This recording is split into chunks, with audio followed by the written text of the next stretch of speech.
was supposed to be another easygoing morning on the Kelly Clarkson Show, the kind of episode that left everyone smiling. The lights were warm, the audience buzzing, and Kelly's energy filled the stage the moment she stepped out. This was her comfort zone, her world, where laughter and music met in perfect harmony.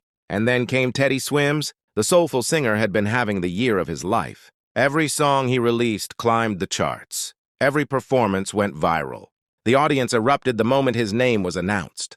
He walked out in his usual laid-back style, jeans, a loose shirt, and that trademark grin that made people feel like they already knew him. Kelly greeted him like an old friend.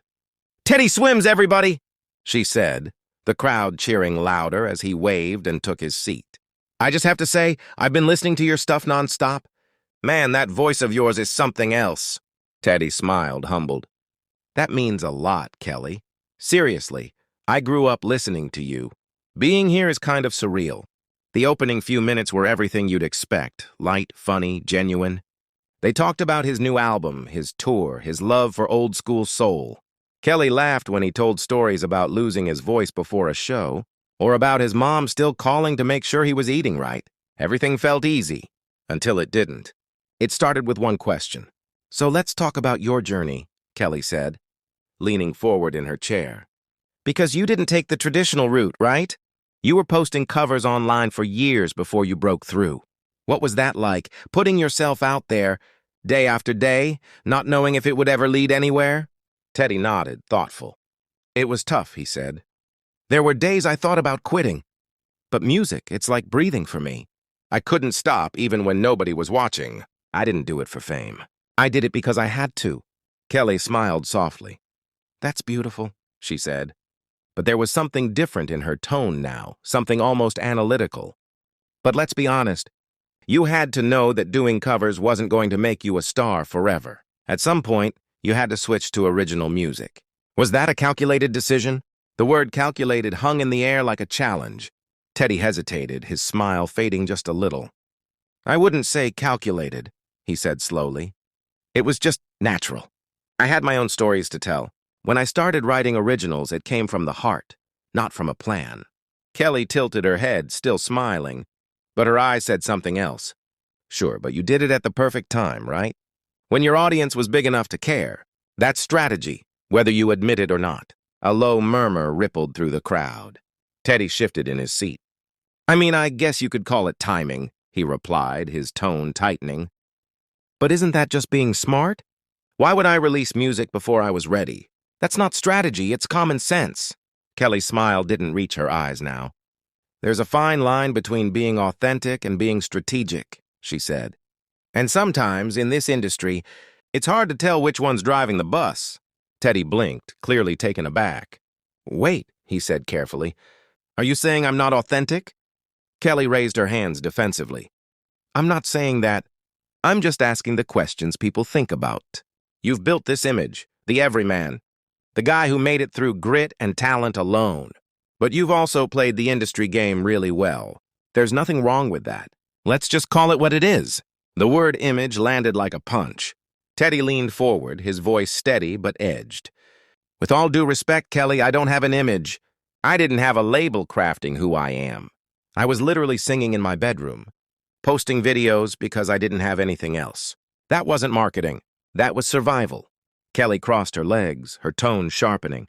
"Okay, but once you got signed, things changed. You have a label, a management team, publicists. You're a brand now. That's just the reality of it. At what point does the guy in his bedroom become the product?" You could feel the room tighten. Teddy's jaw clenched. "A product?" he repeated. "Is that how you see artists? As products?" Kelly didn't flinch. "I see the truth of the business," she said simply. "That's not truth," Teddy shot back. "That's cynicism."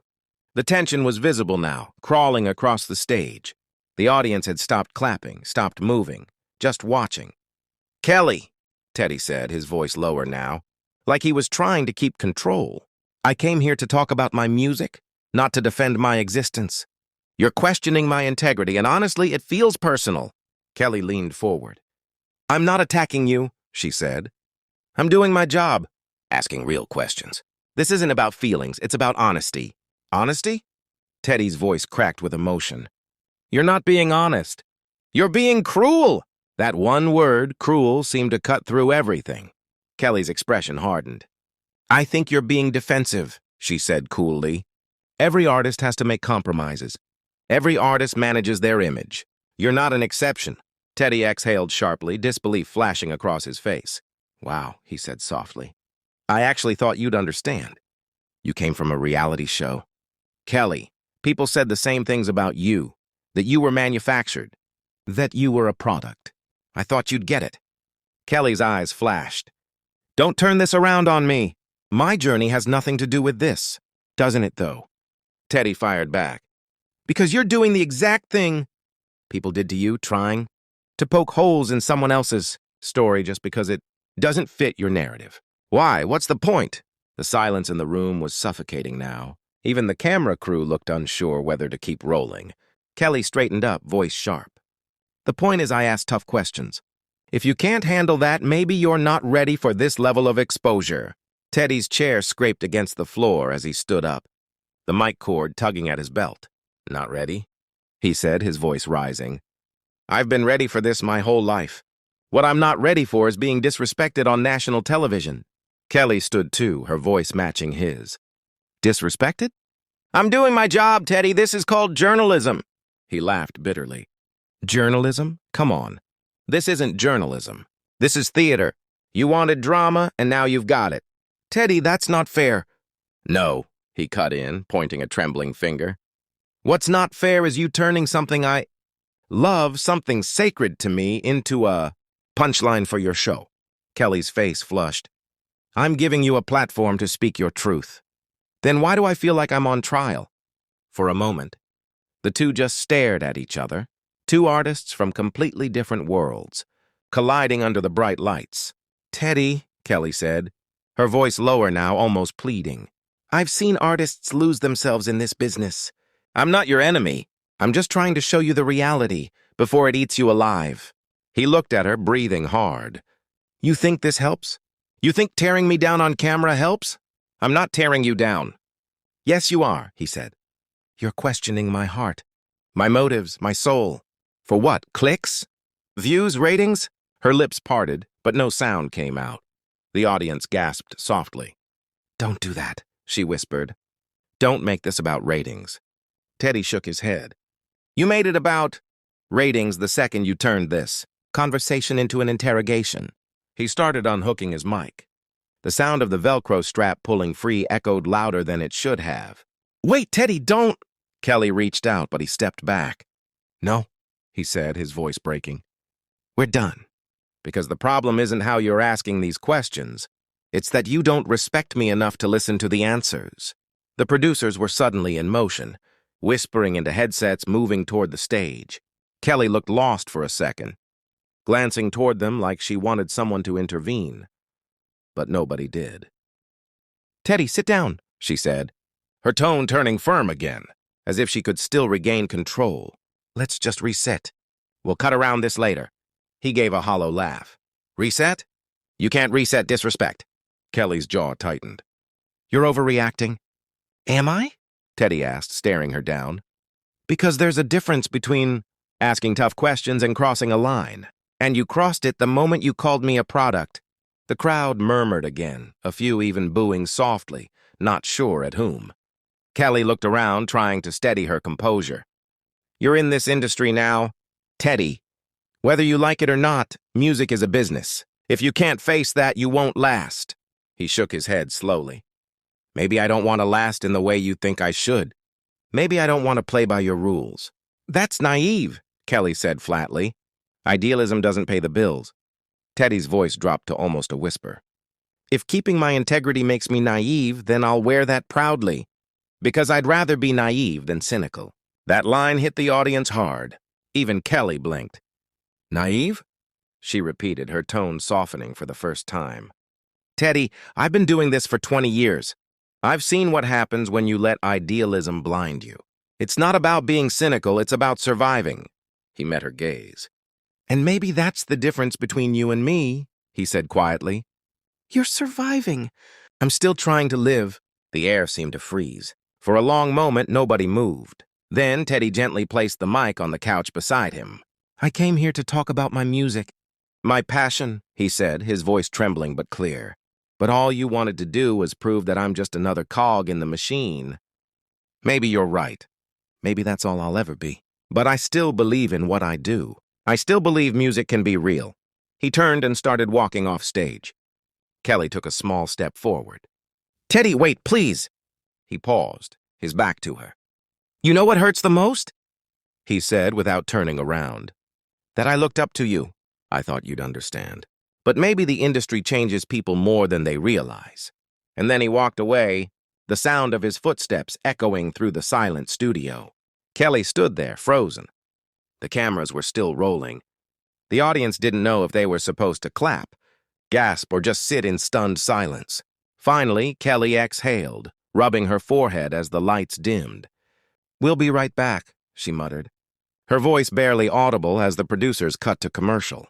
Behind the scenes, chaos erupted. Producers scrambled, assistants whispered frantically, and Kelly sat alone at her desk, staring into the void of the studio lights. Later, when the clip hit the internet, it exploded. Within hours, Teddy Swims Walks Out on Kelly Clarkson was trending across social media. Fans were divided, some praising Teddy for standing up for himself, others defending Kelly for keeping it real. Clips circulated with captions like, "The most awkward moment in talk show history," and "When authenticity meets industry." Comment sections were battlegrounds. Kelly was out of line. No, Teddy couldn't handle tough questions. She forgot what it feels like to be misunderstood. He should have kept his cool. It's live TV. But somewhere in the noise, a few voices stood out. One fan wrote, "They were both right, and that's what made it hurt so much." Another said, "Kelly was speaking from experience. Teddy was speaking from the heart." And both were bleeding. Days later, Teddy posted a short video on Instagram. No captions, no promo tags. Just him sitting in his studio, guitar in hand. He looked into the camera for a long time before speaking. "I didn't plan for things to go down like that," he said quietly. "I respect Kelly, always have. But sometimes when you care about something deeply and someone questions it, it stings. I'm human. I felt that." He strummed a soft chord. "At the end of the day, I still believe in music. In truth, in connection. And no interview will ever take that away from me." The video went viral instantly. Millions of comments flooded in. Support, love, forgiveness. And somewhere in another studio across town, Kelly watched it in silence. She didn't post a response. Not at first. But on her next show, when she walked out to greet the audience, there was a different tone in her voice, softer, more reflective. "Before we start today," she said, "I just want to say something about what happened last week." The crowd went still. "Teddy's an incredible artist," she continued. "And sometimes, when you care about something as much as I care about real conversations, emotions run high. We're both passionate people. And passion can look messy sometimes. But that doesn't mean there's no respect." "There's a lot of respect?" The audience applauded softly, some smiling, others nodding. Then she added, "If you're watching this, Teddy, let's finish that conversation someday. Just maybe off camera this time." A small, genuine smile flickered on her face. And for a moment, the tension lifted. Because maybe that's what authenticity really looks like. Not the perfect answers, not the polished smiles, but the raw, uncomfortable, human truth that lies in between. And in the end, that's what people remembered. Not the walkout, not the argument, but two artists standing there, ground in a world that constantly tries to make them compromise, each fighting, in their own way, to stay real.